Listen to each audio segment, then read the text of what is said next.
الحمد لله رب العالمين نحمده ونستعينه ونستغفره ونؤمن به ونتوكل عليه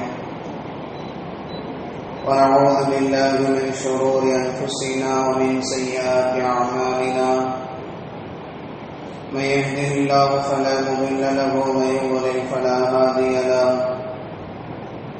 ونشهد أن لا إله إلا الله وحده لا شريك له ونشهد أن سيدنا نبينا مولانا محمدا عبده ورسوله أرسله بالحق بشيرا ونذيرا وداعيا إلى الله بإذنه وسراجا منيرا أما بعد فقد قال الله تعالى في القرآن العظيم والفرقان المجيد أعوذ بالله من الشيطان الرجيم بسم الله الرحمن الرحيم وكانوا يقولون إذا متنا وكنا ترابا وعظاما أئنا لمبعوثون صدق الله العظيم. எல்லா புகழும் அல்லாஹ் ஜல்ல ஷானஹு தஆலா ஒருவனுக்கே உரித்தாகட்டுமாக. நம்முடைய தூதர் முஹம்மது ரசூலுல்லாஹ் ஸல்லல்லாஹு அலைஹி வஸல்லம் அவர்களின் மீதும் அவர்களின் வழிவந்த சஹாபாக்கள், தாபிஈன்கள், தபஅ தாபிஈன்கள், ஷுஹதாக்கள், சாலிஹீன்கள், நல்லோர்கள் நம் அனைவரின் மீதும் அல்லாஹ்வின் அன்பும் அருளும் கருணையும் என்றும் நிறைவாக உண்டாகட்டுமாக. ஆமீன். அல்லாஹ் ஜல்ல ஷானஹு தஆலா ஈமானுக்கு அடிப்படையாக 7 விஷயங்களை வகுத்து தந்திருக்கிறான். அந்த 7 ஒன்றை நாம் யார் மறுத்தாலும் அவர்கள் குஃப்ருக்கு சென்று விடுவார்கள். அவர்கள் முழுமையாக ஈமான் பெற்றவர்களாக இருக்க மாட்டார்கள். நாம் சிறு வயதிலேயே மக்தபுடைய மதரசாக்களில் நமக்கு அந்த 7 விஷயங்களும் சொல்லித்தரப்படும். ஈமான் முஃபஸ்ஸல் என்று சொல்லி ஆமன்து பில்லாஹி வ மலாயிகத்திஹி வ குதுபிஹி வ ருசுலிஹி வல் யௌமில் ஆகிரி வல் கத்ரி கைரிஹி வ ஷர்ரிஹி மினல்லாஹி தஆலா வல் பஅத் பஅதல் மௌத். இந்த 7ம் தான் ஈமானுடைய அடிப்படை. இதில் ஏதேனும் ஒன்றை ஒரு முஃமின் மறுத்தாலும் அவன் முஸ்லிமாக இருக்க முடியாது, அவன் உண்மையில் ஈமான் உள்ளவனாக இருக்க முடியாது. இதில் இறுதியாக சொல்லப்பட்டிருக்கும் ஒரு செய்தி வல் பஅத் பஅதல் மௌத். மௌத்துக்கு பின்னால், ஒரு மனிதன் மரணித்ததற்கு பின்னால் மீண்டும் அவன் எழுப்பப்படுவான் என்பதின் மீது நம்பிக்கை. இது இன்றைக்கு இஸ்லாமிய மார்க்கத்தை தவிர மற்ற எல்லா மார்க்கங்களிலேயும் இந்த நம்பிக்கை பெரும்பாலும் இல்லை. ஒரு மனிதன் மரணித்து விட்டான் என்றால் அதோடு அவனுடைய வாழ்க்கை முடிந்து விட்டது. அதற்கு பிறகு அவனுடைய நிலை என்ன என்பது யாருக்கும் தெரியாது, யாரும் அதை அறிந்து கொள்ள முடியாது என்பது மற்றவர்களுடைய நம்பிக்கை. ஆனால் இஸ்லாம் இதை அழுத்தமாகவே சொல்லுகின்றது. மனிதன் இறந்ததற்கு பின்னால் மீண்டும் உயிர் பெறுவான்.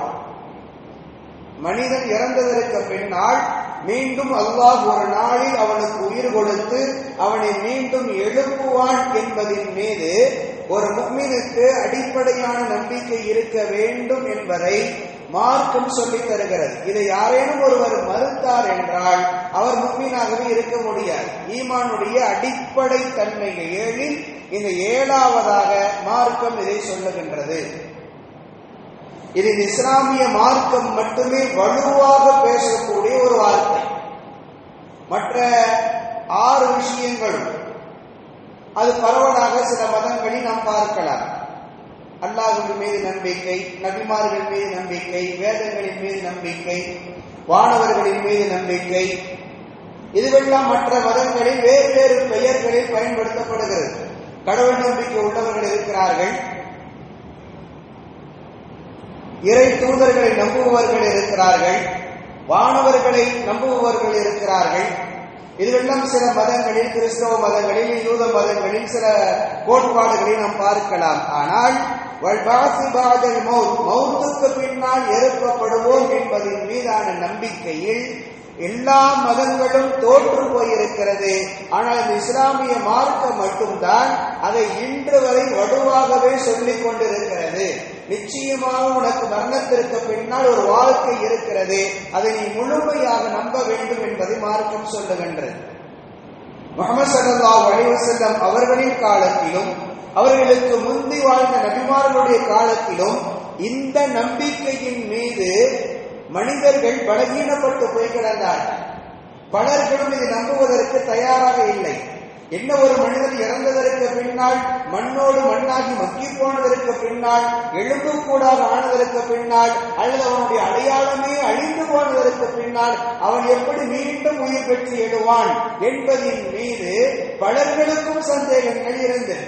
முஹம்மது ஸல்லல்லாஹு அலைஹி வஸல்லம் அவருடைய காலத்தில் வாழ்ந்த மனிதர்கள், அவர்களுக்கு முன் வாழ்ந்த மனிதர்களுக்கும் அந்த சந்தேகங்கள் வலுவாகவே இருந்தது. அதனால்தான் அந்த மனிதர்கள் கேட்ட கேள்விகள் திருக்குர்ஆன் பல இடங்களில் சொல்லுகின்றது. ஒன்றல்ல இரண்டல்ல, பல இடங்களில் மரணத்திற்கு பின்னால் எழுப்புவோம் என்பதை பற்றி அல்லாஹ் வலுவாகவே சொல்லுகின்றான். காரணம், அந்த அளவுக்கான சந்தேகங்கள் அந்த மனிதர்களிடத்திலே இருந்தது. நபியிடத்திலே வந்து கேட்டார்கள். வகானு யகூலுன ஐதா மித்னா வகுன்னா துராபா வஇதாமன் ஐன்னா லமபூஸூன். அவர்கள் வந்து கேட்டாங்க, என்ன இப்படி சொல்றீங்க? நாங்கள் இறந்து போனதற்கு பின்னால், மண்ணோடு மண்ணாகி மக்கி போனதற்கு பின்னால், எலும்புகளாக ஆனதற்கு பின்னால் இன்னால மபூஸூன், நாங்கள் எழுப்பப்படுவோமா? எங்களுக்கு திரும்ப உயிர் கிடைக்குமா? நாங்கள் திரும்ப வருவோமா என்று அவர்கள் கேட்டார்கள். அவ்வளவும் அவர்கள் கேட்ட வார்த்தை, எங்களுக்கு முன்னாடி மௌத்தா போனவங்க வருவாங்களா? எங்களுடைய முன்னோர்களும் எழுப்பப்படுவார்களா என்றெல்லாம் அவர்கள் கேட்டார்கள். அல்லாஹ் பதில் சொன்னான், குல் இன்னல் அவ்வலீன வல் ஆகிரீன். நபியே, நீங்க அவங்களுக்கு சொல்லுங்க, ஆரம்பம் முதல் கடைசி வரை உள்ள அனைவர்களும் எழுப்பப்படுவார்கள்.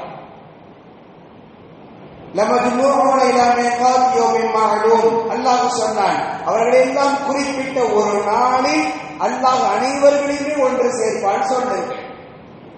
முஹம்மது ஸல்லல்லாஹு அலைஹி வஸல்லம் அவர்களுக்கு அல்லாஹ் சொல்லித் தருகிறான், சொல்லுங்கள், நீங்கள் மட்டுமல்ல, உங்களின் முன்னோர்கள் மட்டுமல்ல, ஆரம்ப மனிதன் யாரோ அந்த மனிதனில் இருந்து கடைசி மனிதர் வரை எல்லோரும் மீண்டும் எழுப்பப்படுவார்கள் என்று அந்த மனிதர்களுக்கு நீங்கள் சொல்லுங்கள் என்று அல்லாஹ் நபிக்கு கற்றுத் தருகிறான். எனவே இந்த நம்பிக்கையை மார்க்கம் அவ்வளவு வலுவாக சொல்லுகின்றது, அவ்வளவு உறுதியாக பேசுகிறது. காரணம், மனிதர்களுக்கு அதன் மீது அவ்வளவு சந்தேகங்கள் இருந்தது. குர்ஆன்ல அல்லாஹ் ஒரு செய்தியை சொல்லுவான். ஹஜ்ரத் இப்ராஹிம் அலைஹிஸ்ஸலாம் அல்லாஹ்வுக்கு மிக நெருக்கமான நபிமார்களில் அவர்களும் ஒருவர். ரப்பி அரினி கைஃப துஹ்யில் மௌதா. அவங்க கேட்டாங்க, அல்லாஹ், இறந்து போனவர்களை நீ உயிர்ப்பிப்பாயா? இப்ராஹிம் அலைஹிஸ்ஸலாம் கேட்கிறாங்க. பாடாபடம் தூமி அல்லாஹ் திரும்ப கேட்டான் இப்ராஹிம் அலைஹிஸ்ஸலாம் அவங்கள்ட்ட, நீ நம்பிக்கை கொள்ளலையா? என் மீது உனக்கு நம்பிக்கை இல்லையா? காலு பலா வலா கில்லி யத்மைன்ன கல்வி. நம்பிக்கையெல்லாம் இருக்குது, நம்பிக்கை இருக்கிறது, எனக்கு எந்த விதமான சந்தேகமும் இல்லை. இருந்தாலும் எனக்கு ஒரு தெளிவு, ஒரு நிம்மதி வேண்டும், என் மனதிற்கு ஒரு அமைதி வேண்டும், அதை பற்றி நான் தெரிந்து கொள்ளணும். அதனால நீ எப்படி உயிர்ப்பிக்கிறாய்? இறந்தவர்கள் எப்படி நீ உயிர்ப்பிக்கிறாய்? காரணம், அந்த மனிதர்களுக்கு, அன்றைக்கு வாழ்ந்த மக்களுக்கு அவ்வளவு பெரும் சந்தேகங்கள் இருந்தது. எப்படி இறந்து போன மனிதன் மண்ணோடு மண்ணாகி மக்கி போனதற்கு பின்னால் ஒருவன் எப்படி எழுப்பப்படுவான் என்பதன் மீது அவ்வளவு சந்தேகங்கள் இந்த மனிதர்கள் நபிமார்களை பார்த்து தொழுந்து கொண்டே இருந்தார்கள், கேள்விகளாக கேட்டுக்கொண்டே இருந்தார்கள். அதனால்தான் இப்ராஹிம் அலைஹிஸ்ஸலாம் கேட்ட பொழுது அல்லாஹ் கேட்டான், அவனும் தூமி, நீங்க நம்பிக்கை கொள்ளலையான்னு கேட்டான். அவங்க சொன்னாங்க, நம்பிக்கையெல்லாம் இருக்குது அல்லாஹ், இருந்தாலும் என் மனம் நிம்மதி பெறணும், காண்பித்துக் கொடு, எப்படி உயிர்ப்பிக்கிறாய்? அல்லாஹ் அந்த செய்திகளை எல்லாம் திருக்குர்ஆன்ல சொல்றான்.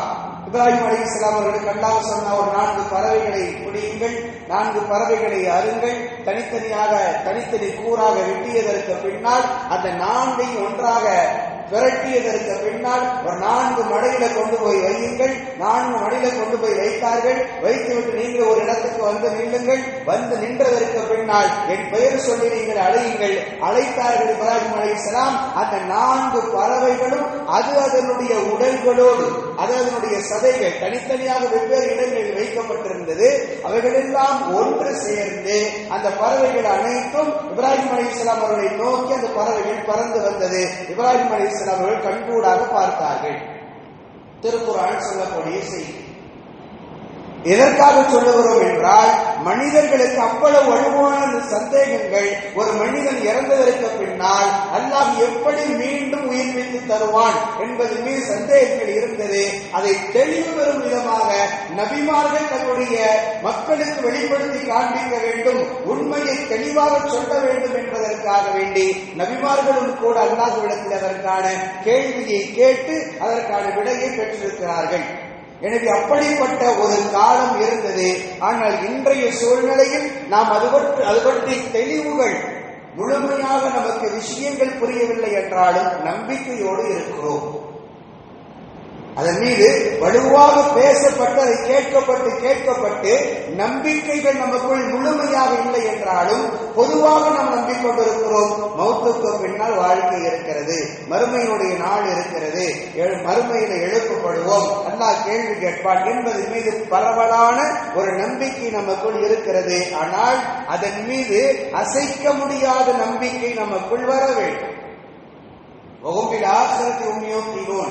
அல்லாஹ் சொல்லுகின்றான், முஃமின்களுக்கான அடையாளம், வெற்றி பெற்ற முஃமின்களுக்கான அடையாளம், அவர்கள் மறுமை நாளை உறுதியாக நம்புவார்கள். முஃமின்கள் எப்படிப்பட்டவர்கள் என்றால் அவர்கள் மறுமை நாளை உறுதியாக நம்புவார்கள். சந்தேகமே இருக்காது. நான் மௌத்துக்கு பின்னால் மீண்டும் உயிர்ப்பித்து எழுப்பப்படுவேன், என் ரப்புவுக்கு முன்னால் என்னை கொண்டு போய் நிறுத்தப்படும், என் ரப்பு என்னை பற்றி கேள்வி கேட்பான், பதில் சொல்லுவேன், சொர்க்கம் இருக்கிறது, நரகம் இருக்கிறது, மற்ற அனைத்து நிகழ்வுகளும் அங்கு மறுமையில் நடக்கும் என்பதின் மீது ஒரு முஃமின் சந்தேகமே இல்லாத நம்பிக்கை, உறுதியான நம்பிக்கை கொள்வான் ஒரு முஃமின் என்கிறது திருக்குர்ஆன். எனவே இதன் மீது நமக்கு துளியளவு கூட ஒரு காலம் சந்தேகம் இல்லாமல் முழுமையாக நம்பணும். மக்கள் கேட்ட கேள்விகளுக்கெல்லாம் நபிக்கு அல்லாஹ் இப்படி ரசூலுல்லாஹ்விடத்தில் வந்து மக்கள் கேட்ட பொழுது, இறந்து போனதுக்கு பின்னாடிலாம் உயிர்ப்பிக்கப்படுவோமா என்றெல்லாம் கேள்விகள் கேட்ட பொழுது திருக்குர்ஆன்ல வேறொரு இடத்தில் அல்லாஹ் இப்படி ஒரு அழுத்தமான வார்த்தை சொன்னான். நபியை நீங்க அவங்களுக்கு சொல்லுங்க, பலா காதிரீன அலா நுஸவ்விய பனானா. அல்லாஹ் சொன்ன வார்த்தை, அந்த மனிதர்களுக்கு சொல்லுங்கள், உங்களுடைய விரல் நுனியை கூட துல்லியமாக மீண்டும் கொண்டு வருவோம்னு சொல்லுங்க. அல்லாஹ் சொன்ன வார்த்தை நபிக்கு சொல்லுகிறார். அவர்கள் இறந்து போனதற்கு பின்னால், மண்ணோடு மண்ணாகி மக்கி போனதற்கு பின்னால் எழுப்பப்படுவதன் மீது அவர்கள் சந்தேகம் கொள்கிறார்களா? நபியே, அவங்களுக்கு நீங்கள் சொல்லிவிடுங்கள், உங்களின் விரல் நுனியை கூட மீண்டும் நாம் கொண்டு வந்துருவோம். அதுல எந்த விதமான சந்தேகமும் உங்களுக்கு வேண்டாம். நீங்கள் எப்படி இந்த உலகத்தில் இருக்கிறீர்கள், வாழ்ந்திருக்கிறீர்கள், அதை அப்படியே மீண்டும் கொண்டு வந்து தருவோம், விரல் நுனி கூட தவறாது என்பதை அல்லாஹ் அவ்வளவு அழுத்தமாக நபிக்கு சொல்லித் தருகிறான். நீங்கள் அவர்களுக்கு சொல்லுங்கள் என்று. எனவே மார்க்கம் அவ்வளவு அழுத்தமாக சொல்லக்கூடிய ஒரு வார்த்தை மறுமை நாளின் மீதான நம்பிக்கை, மௌத்துக்கு பின்னால் நாமல் எழுப்பப்படுவோம் என்பது மீதான நம்பிக்கை. அதில் துளியளவு நமக்கான சந்தேகங்கள் ஒருபொழுதும் வரக்கூடாது. மறுமை நாளின் மீது ஒரு மனிதன் நம்பிக்கை கொண்டால் கிடைக்கக்கூடிய பலன்கள் ஏராளம். மிக முக்கியமாக நன்மைகளை செய்வதற்கு ஆசைப்படுவான்.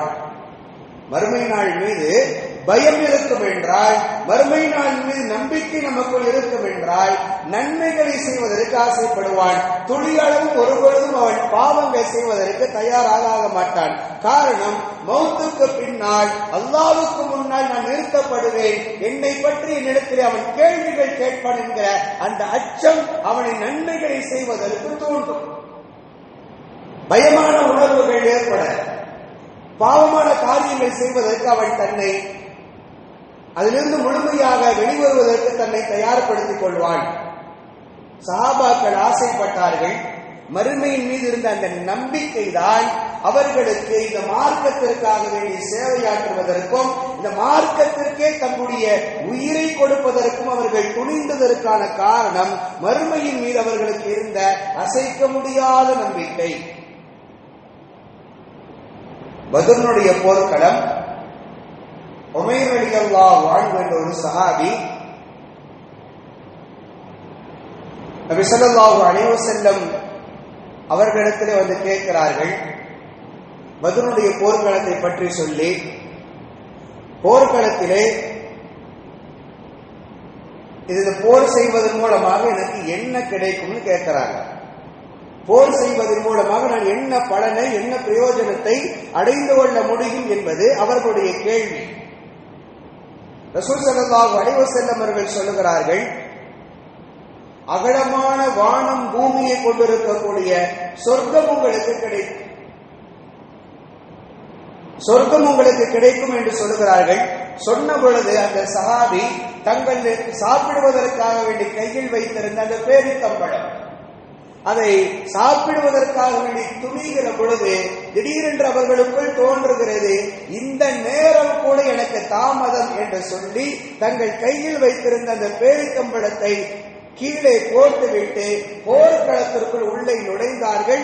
உள்ளே நுழைந்து அவர்கள் ஷஹீதும் ஆனார்கள். உமைர் ரலியல்லாஹு அன்ஹு அவர்கள் இவர்கள் எதை ஆசைப்படுகிறார்கள்? மௌத்துக்கு பின்னால் தனக்கு ஒரு வாழ்க்கை இருக்கிறது, அந்த வாழ்க்கை எனக்கு சொர்க்கத்தை தரக்கூடிய வாழ்க்கையாக இருக்க வேண்டும் என்பது அவர்களுடைய நம்பிக்கை. ஒரு மறுமை நாளின் மீது இருக்கக்கூடிய நம்பிக்கை தான் அவர்கள் இந்த மார்க்கத்திற்காக வேண்டி உயிர் கொடுப்பதற்கும் அவர்களுக்கு காரணமாக அமைந்தது.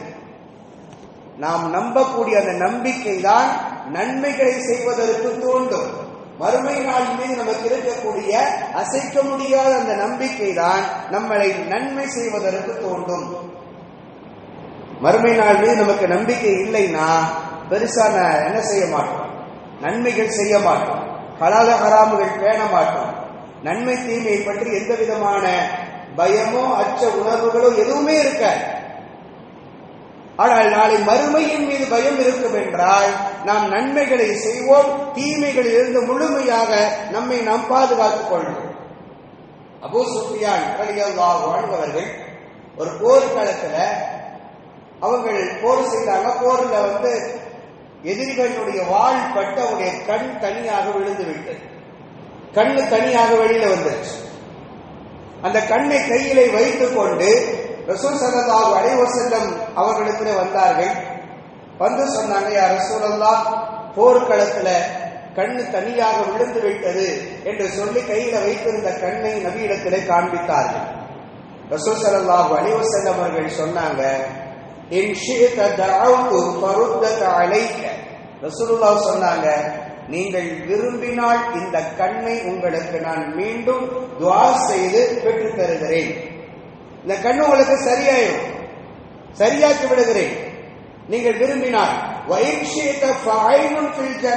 ரசூலுல்லாஹ் அடுத்து சொல்கிறார்கள், நீங்கள் விரும்பினால் இந்த கண்ணை நீங்கள் சொர்க்கத்தில் பெற்றுக் கொள்வீர்கள். உங்களுக்கு என்ன வேணும் கேட்கிறாங்க. நபி கேட்கக்கூடிய கேள்வி, உங்களுக்கு இந்த உலகத்திலேயே இந்த கண்ணு மீண்டும் கண்ணு உள்ளே பொருத்தப்பட்டு நீங்கள் பார்வையுள்ளவர்களாக நீங்கள் இருப்பதை விரும்பினால் அதையும் நான் செய்து கொடுக்கிறேன். அல்லது இந்த கண் உங்களுக்கு சொர்க்கத்தில் வேண்டும் என்றால் அதையும் நான் செய்து கொடுக்கிறேன் என்று சொன்ன பொழுது அந்த சஹாபி சொன்னார்கள், ஃபில் ஜன்னா, சொர்க்கத்தில் நான் அந்த கண்ணை வாங்கிக்கிறேன். வரமாபிகாமின் எதிரி கையில் இருந்த கண்ணை தூக்கி எறிந்து விட்டு போயிட்டாங்க. கையில் இருந்த கண்ணை தூக்கி வீசிவிட்டு அந்த சஹாபி சென்று போய்விட்டார்கள். ஹதீசுகள் சொல்லுகிறது, யோசித்து பாருங்கள், சொர்க்கத்தின் மீது மறுமையின் மீது எவ்வளவு அளவு கடந்த நம்பிக்கை சஹாபாக்களுக்கு இருந்தது. இன்றைக்கு நாம் தொழுதால் சொர்க்கம் கிடைக்கும், நோன்பு வைத்தால் சொர்க்கம் கிடைக்கும், எல்லாம் தெரிந்திருக்கிறோம். ஆனால் செயல் வடிவத்தில் இருக்கிறதா என்பதுதான் இந்த கேள்வி. எல்லாம் நமக்கு தெரியும், தொழுதா சொர்க்கம் கிடைக்கும், நோன்பு வச்சா சொர்க்கம் கிடைக்கும், தான தர்மங்கள் ஜக்காத்து கொடுத்தா சொர்க்கம் கிடைக்கும், எல்லாம் நாம் அறிந்து வைத்திருக்கிறோம். ஆனால் அவைகள் எல்லாம் இங்கே செயல் வடிவத்தில் நம்மிடத்தில் இருக்கிறதா என்பதுதான் கேள்வி. எதுவும் இல்லை. ஆனால் சஹாபாக்கள் அதை வலுவாக நம்பியதினால் தான் கண்ணும் வேண்டாம் தூக்கி எறிந்துவிட்டு அவர்களால் செய்ய முடிந்திருக்கிறது, செல்ல முடிந்திருக்கிறது என்றால் யோசித்து பாருங்கள். மறுமையின் மீது, சொர்க்கத்தின் மீது, அல்லாஹ் ரசூலின் மீது அவ்வளவு அளவு கடந்த நம்பிக்கை, அசைக்க முடியாத நம்பிக்கை. அந்த நம்பிக்கை தான் நமக்குள் வேண்டும். இது எப்பொழுது ஏற்படும்? மௌத்துக்கு பின்னாடி ஒரு வாழ்க்கை இருக்குது என்பதை முழுமையாக நம்பினால் நிச்சயமாக இதெல்லாம் கிடைக்கும். பயந்தார்கள் சஹாபாக்கள். ஹஜ்ரத் உமர் ஃபாரூக் ரலியல்லாஹு அன்ஹு அவர்கள் சுமார் 22.5 லட்சம் பரப்பளவு கொண்ட இஸ்லாமிய சாம்ராஜ்யத்தை கட்டி ஆண்டவர்கள். சாதாரணமான ஒரு ஆள் அல்ல. 22.5 லட்சம் பரப்பளவு கொண்ட ஒரு இஸ்லாமிய நாடுகள், அத்தனை நாட்டிற்கும் ஒரே ஜனாதிபதி உமர் ரலியல்லாஹு அன்ஹு அவர்கள். பயந்தார்கள். அவங்க சொன்ன வார்த்தை, لو مات جمل ضياء على شطر الفرات لخشيت ان يسألني الله عنه. அவங்க சொன்ன வார்த்தை, மதீனாவில் இருக்கிறார்கள், மதீனாவில் இருந்து கொண்டு ஆட்சி செய்து கொண்டிருக்கிறார்கள். ஈராக்கில் இருக்கக்கூடிய யூப்ரட்டிஸ் நதிக்கரையில் ஒரு ஒட்டகம் செத்து போய் கிடந்தாலும் இந்த உமர் பதில் சொன்னார். அவங்களுடைய வார்த்தை, நாளை மறுமையில் அல்லாஹ்விடத்தில் நான் பதில் சொல்ல வேண்டும். மதீனா எங்கே இருக்கிறது, ஈராக் எங்கே இருக்கிறது, அங்கே ஒரு மனிதனை குறிப்பிட்டு சொல்லல உமர் ரலியல்லாஹு ஜமல் என்று சொல்லி ஒட்டகத்தை சொல்கிறார்கள். ஒரு ஒட்டகம் செத்து போய் கிடந்தாலும் கூட இந்த உமர் அல்லாஹ்விடத்திலே பதில் சொல்ல வேண்டும் என்று சொல்லுகிறார்கள் என்றால் மறுமையை பற்றின பயம் அவர்களுக்கு எவ்வளவு வலுவாக இருந்திருக்கிறது. பலஸ்தீன் வெற்றி கொள்ளப்பட்டது. அவருடைய கிறிஸ்தவர்கள் அதனுடைய சாவிகளை ஒப்படைப்பதற்கு உங்களுடைய ஜனாதிபதி தான் வரணும்னு சொல்லிட்டாங்க. உமர் ரலியல்லாஹு அன்ஹு அவர்கள் இங்க இருந்து சாவியை வாங்குறதுக்காக வேண்டி மதீனாவில இருந்து ஒரு பயணத்தோழரை அழைத்துக் கொண்டு சென்றார்கள். அது ஒரு நீண்ட வரலாறு. சில நாட்கள் அங்கு சென்று அந்த சாவியை வாங்கி கொண்டு வந்தார்கள். இடைப்பட்ட சில நாட்கள் மதீனாவில உமர் ரலியல்லாஹு அன்ஹு அவர்கள் இல்லை. இடைப்பட்ட சில நாள் இந்த பயண தூரத்துல இருந்து இல்லை. மதீனாவுக்குள்ள உள்ள வர்றாங்க. வந்ததும் அப்துர் ரஹ்மான் இப்னு அவுஃப் ரலியல்லாஹு அன்ஹு அவர்களை அழைத்துக் கொண்டு நகர்வலம் போறாங்க. ஒரு நாட்டினுடைய ஜனாதிபதி. மக்களின் நிலை என்ன?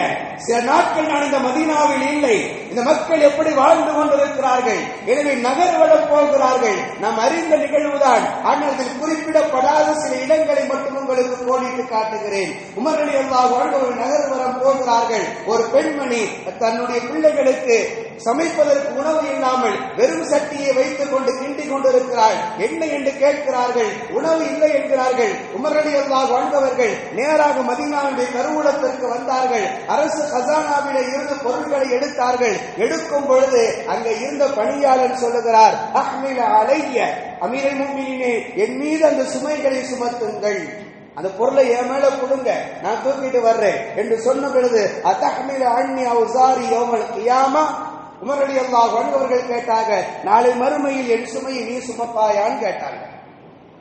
ஒரு பணியாளன், ஒரு நாட்டினுடைய ஜனாதிபதி தூக்கணுங்கிற அவசியம் இல்லை, அவருடைய வேலையே அதுதான்.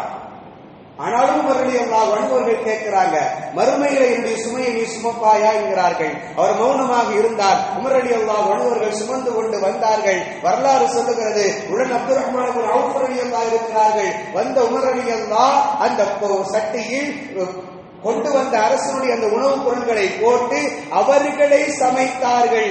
உமர் ரலியல்லாஹு அன்ஹு அவர்கள், அப்துர் ரஹ்மான் இப்னு அவுஃப் ரலியல்லாஹு சொல்றாங்க, உமர் ரலியல்லாஹு தங்களுடைய ஊதுகுழலை கொண்டு அடுப்பை ஊதினார்கள். அவருடைய தாடிக்கு இடையில் புகைகள் பறந்து வந்தது.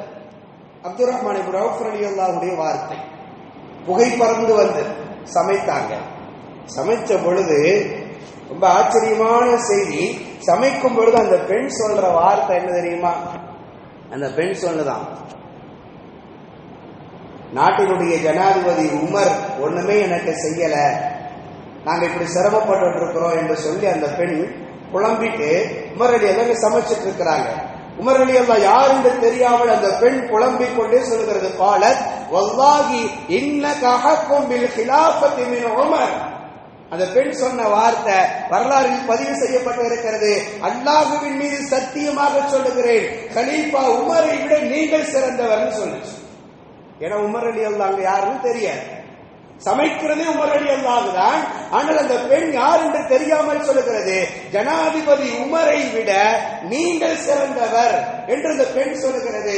உமர் ரலியல்லாஹு அன்ஹு அவர்கள் அந்த பெண்ணிடத்துல எல்லாம் கொடுத்துட்டு, வரலாறு நிறைய பேசும், அந்த குழந்தைகள் சிரிக்கிற வரைக்கும் பார்த்துட்டு வந்தாங்க உமர் ரலியல்லாஹுங்கிற செய்திகள் எல்லாம் நிறைய.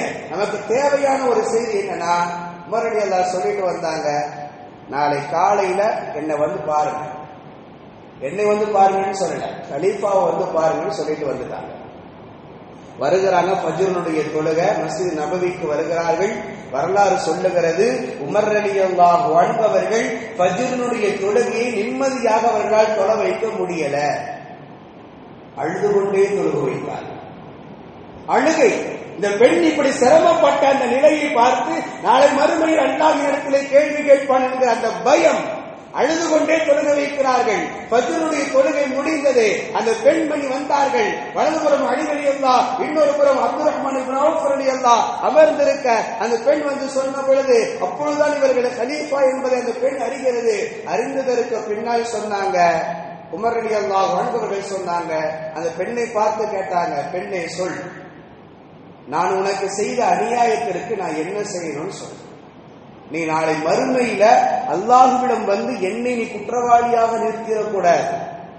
நாளை மறுமையில அல்லாஹ்விடத்துல என்னை வந்து குற்றவாளியாக நிறுத்திடக்கூடாது. உனக்கு நான் என்ன செய்யணும் சொல்லு. அந்த பெண்மணி எதுவும் இல்லை என்று சொல்லி அந்த பெண்மணி பயத்தோடு தயங்கி நிற்கிறார்கள். இறுதியாக வரலாறு என்ன தெரியுமா, 600 திருகங்கள் அந்த பெண்ணுக்கு கொடுத்து கடிதம் எழுதி வாங்கினார்கள் உமர் ரலியல்லாஹு. நாளை மறுமையில என்னை வந்து அல்லாஹ்விடத்திலே குற்றவாளியாக பிடிக்க மாட்டேன் என்று சொல்லி எழுதி கொடு என்றார்கள். எவ்வளவு பெரிய நம்பிக்கை. நாம் யாராவது அப்படி செய்வோமா? இன்னைக்கு மறுமை பத்தின பயமே நமக்கு இருக்கிறது இல்லை. ஆனால் உமர் ரலியல்லாஹு அந்த பெண்ணிடத்துல எழுதி வாங்குறாங்க. எதுக்கு எழுதி வாங்குறாங்க? மௌத்துக்கு பின்னால் உள்ள ஒரு வாழ்க்கையில் மறுமையில என்னை வந்து அல்லாஹ்விடத்திலே நீ குற்றவாளியாக என்னை சொல்லிடக்கூடாது என்று சொல்லி எழுதி வாங்கினார்கள். சாட்சியாக அலி ரலியல்லாஹுவும் அப்துர் ரஹ்மான் இப்னு அவுஃப் ரலியல்லாஹுவும் அந்த கடிதத்தில் கையெழுத்து போட வைத்தார்கள் உமர் ரலியல்லாஹு. எவ்வளவு ஒரு ஆச்சரியமான தகவல் நாம் புரிந்து கொள்ள வேண்டும். அவ்வளவு ஒரு அழுத்தமான நம்பிக்கை மறுமையின் மீது சஹாபாக்களுக்கு இருந்தது. அந்த நம்பிக்கை தான் அவர்களை நேர்மையாளர்களாக வாழ வைத்தது, அவர்களை ஒழுக்கமுள்ளவர்களாக வாழ வைத்தது, அவர்களை நன்மை செய்பவர்களாக வாழ வைத்தது, அவர்களை தீமையிலிருந்து முழுமையாக பாதுகாத்துக் கொள்ளக்கூடிய நிலையில் அவர்களை வாழ வைத்தது. ஒரு மனிதனுக்கு மறுமை நாளுடைய அச்சமும் பயமும் தான் ஒருவனை நல்லவனாகவே வாழ வைக்கும். மற்ற எதுவும் உலகத்தில் ஒரு மனிதனை நல்லவனாக வாழ வைக்க. மறுமையினுடைய பயம் இல்லைன்னா ஒரு மனுஷன் எவ்வளவு பாவம் வேணாலும் செய்வான். காரணம் என்னன்னா, அதான் வாழ்ந்தோம், மரணித்து போனோம், செத்து போனோம், அவ்வளவுதான் முடிஞ்சு. இதற்கு பிறகு என்ன இருக்குது? அதனால அந்த பயம் இருக்க. இது வேறு சில மதங்களின் நம்பிக்கை, நம்மளுடைய மார்க்கத்தின் நம்பிக்கை அதுவல்ல. நம்முடைய மார்க்கையினுடைய அழுத்தமான நம்பிக்கை மௌத்துக்கு பின்னால் ஒவ்வொரு மனிதனையும் அல்லாஹ் எழுப்புவான். எல்லாரும் எழுந்திருப்பாங்க. அல்லாஹ் தெளிவா சொல்லிட்டான். ஆரம்பம் முதல் கடைசி வரை உள்ள அத்தனை மனிதர்களும் எழுப்பப்படுவார்கள். அத்தனை மனிதர்களிடத்திலே விசாரிக்கப்படும், கேள்விகள் கேட்கப்படும். எப்படி வாழ்ந்தீர்கள், எப்படி நடந்து கொண்டீர்கள் என்பது பற்றிய அத்தனை செய்திகளும் கேட்கப்படும். அவரவர்களுடைய பொறுப்புகளை பற்றி ஹதீஸ்கள் நிறைய சொல்லும். குல்லுக்கும் ராயின் வ குல்லுக்கும் மஸ்ஊலுன் அன் ரஇய்யத்தி. ஒவ்வொரு மனிதர்களும் பொறுப்பாளர்கள். அவர்கள் தங்களுடைய பொறுப்புகளை பற்றி விசாரிக்கப்படுவார்கள். எங்க? மறுமையில. அல்லாஹ் இங்க ஒண்ணு விசாரிக்க போறதில்லை, இங்க விட்டுருவான். இங்க நாம் எப்படி வேண்டும் என்றாலும் வாழ்ந்து கொள்ளலாம். உள்ளத்திற்குள் விஷம் வைத்தவர்களாக வெளியிலே நன்மை செய்பவர்களை போன்று காட்டிக் கொண்டு வாழ முடியும். ஏன்னா வெளிரங்கத்தை மட்டும்தானே மனிதர்கள் பார்ப்பாங்க. உள்ளத்துக்குள்ள என்ன இருக்குங்கிறது யாருக்கும் தெரியாது. எனவே உள்ளுக்குள்ள அழுக்கோடும் விஷமோடும் குரோதத்தோடும் விரோதத்தோடும் சுயநலத்தோடும் எப்படி வேண்டும் என்றாலும் மனதிற்குள் வைத்துக் கொண்டு வாழலாம். ஆனால் மறுமையில் அப்படி வாழவே முடியாது. அல்லாஹ்வுக்கு முன்னால் வெளிப்படக்கூடிய எது தெரியுமா? நம்முடைய உள்ளத்தில் என்ன இருந்தோ அதுதான் வெளிப்படும். நம்ம இங்க செயல்ல என்ன காட்டணுங்கிறதுதான் வெளிப்பட. அதனால்தான் இந்த மார்க்கம் இன்னமல அம்மாடு பின்னியாத் அசைக்க முடியாத ஒரு வார்த்தையாக ரசூலுல்லாஹ் சொன்னாங்க. எண்ணத்தை கொண்டு தான் வாழ்க்கை என்றார்கள். எண்ணத்தை கொண்டுதான் வாழ்க்கை. நீ மனசுல என்ன நினைக்கிறையோ அதுதான் நீ, அதுதான் உன் வாழ்க்கை. அது வேறு யாருக்கு வேண்டும் என்றாலும் தெரியாமல் இருக்கலாம். உன்னோடு பழகுபவர்களுக்கு, உன்னோடு இருப்பவர்களுக்கு, அவர்களுக்கு வேண்டும் என்றால் தெரியாமல் இருக்கலாம். ஆனால் அல்லாஹ்வுக்கு தெரியும். உன் மனசுல என்ன இருக்குதோ அதுதான் நீ, அதுதான் உன் வாழ்க்கை. உன்னுடைய மனசில் நீ நல்லவனாக இருந்தால் நீ நல்லவன். அடுத்தவர்களுக்கு தீங்கிழைக்காமல், அடுத்தவர்களுக்கு எந்த விதமான தவறும் செய்யாமல், அடுத்தவருடைய கண்ணியத்தை காப்பாற்றி, மரியாதையை காப்பாற்றி வாழ்பவனாக இருந்தால் நீ நல்லவன். மனம்தான் அல்லாஹ்விடத்திலே பார்க்கப்படுமே தவிர செயல்கள் அங்கு எடுபடாது. செயல்களை அல்லாஹ் ஒருபொழுதும் பார்க்க மாட்டான். வலாக்கி அல்லாஹ் தூதர் ஸல்லல்லாஹு அலைஹி வஸல்லம் அவர்கள் சொன்ன வார்த்தை, உள்ளம், உங்களுடைய உள்ளத்துல என்ன இருக்குங்கிறது தான் அல்லாஹ் பார்ப்பான். அதை கவனித்துதான் மறுமையினுடைய நிலை என்ன என்பது பற்றியும் அதை பற்றி தான் அல்லாஹ் கேள்வியும் கேட்பான். அதை பற்றித்தான் அல்லாஹ் விசாரணையே மனதை கொண்டு தான் விசாரிக்கப்படும். எனவே மறுமையின் பயம், மறுமையின் சிந்தனை உள்ளவர்களால் மட்டும்தான் சரியானவர்களாக வாழ முடியும். அந்த நிலையை தான் மார்க்கம் நமக்கு அழுத்தமாக சொல்லுகிறது. மறுமையின் சிந்தனையோடு வாழ வேண்டும். மௌத்துக்கு பின்னால் நாம் எழுப்பப்படுவோம் என்பதின் மீது அசைக்க முடியாத நம்பிக்கை நமக்குள் இருக்கணும். இதன் மூலமாக கிடைக்கக்கூடிய இன்னொரு பலன் என்ன தெரியுமா? மறுமையின் மீது அசைக்க முடியாத நம்பிக்கை நமக்கு இருக்கும் என்றால் அல்லாஹ் சொல்லுகிறான், அல்லாஹ் சொல்லக்கூடிய வார்த்தை, அவங்க அறியாத விதத்திலிருந்து அவர்களுக்கு அல்லாஹ் ரிஸ்கை கொட்டி கொடுப்பான். எங்கிட்டிருந்து வருதுன்னு அவங்களுக்கு தெரியாது. வருமானம் எந்த வழியிலிருந்து வருகிறது என்பது அவர்களே அறியாத விதத்தில் அல்லாஹ் அவர்களுக்கு கொண்டு வந்து சேர்ப்பான். யாருக்கு?